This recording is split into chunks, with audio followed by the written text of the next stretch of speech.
সিলেট মহানগরে নিষিদ্ধ, তবুও থেমে নেই তাদের দাপট। আইনের চোখে অবৈধ হলেও নগরীর প্রধান সড়ক থেকে গুরুত্বপূর্ণ মোড় সবখানেই অবাধে ছুটে চলছে ব্যাটারি চালিত অটোরিকশা, ইজিবাইক ও টমটম। সড়কে নামলেই চোখে পড়ে এমন দৃশ্য, কোথাও উল্টো পথে চলাচল, কোথাও হঠাৎ বাঁক, আবার কোথাও যত্রতত্র যাত্রী উঠানামা। ফলে প্রতিদিনই বাড়ছে যানজট, বাড়ছে দুর্ঘটনার ঝুঁকি। সিলেট মেট্রোপলিটন পুলিশ বহু আগেই মহানগরে এসব যানবাহন চলাচল নিষিদ্ধ ঘোষণা করেছে, কিন্তু বাস্তব চিত্র বলছে ভিন্ন কথা।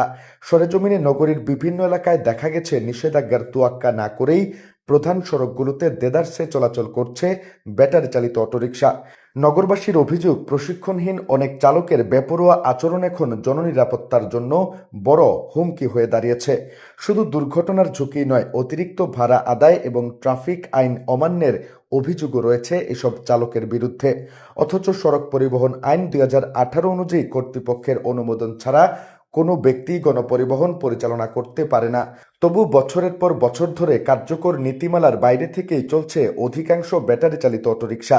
সম্প্রতি সিলেট মেট্রোপলিটন পুলিশ সদর দপ্তরে অনুষ্ঠিত এক মত বিনিময় সভায় এসব যানবাহন নিয়ন্ত্রণে নতুন সিদ্ধান্ত নেওয়া হয়েছে। সিদ্ধান্ত অনুযায়ী আটক থাকা যানবাহন মালিকদের কাছে ফেরত দেওয়া হলেও কোনো অবস্থাতেই সেগুলো মহানগর এলাকায় চলাচল করতে পারবে না।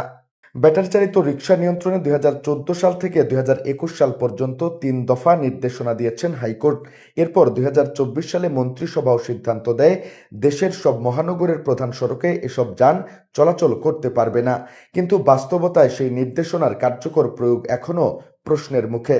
ফলে নিষেধাজ্ঞা আর বাস্তবতার মাঝখানে আটকে আছে সিলেটের সড়ক ব্যবস্থা। নিষিদ্ধ হলেও সড়কে তাদের উপস্থিতি আগের মতোই দৃশ্যমান। প্রশ্ন একটাই, নতুন নির্দেশনা কি সত্যি ফিরিয়ে আনবে আইন শৃঙ্খলা, নাকি নিষেধাজ্ঞা শুধু কাগজেই সীমাবদ্ধ থাকবে? নিবেন্দু তালুকদার, সিলেট ভিউ, সিলেট।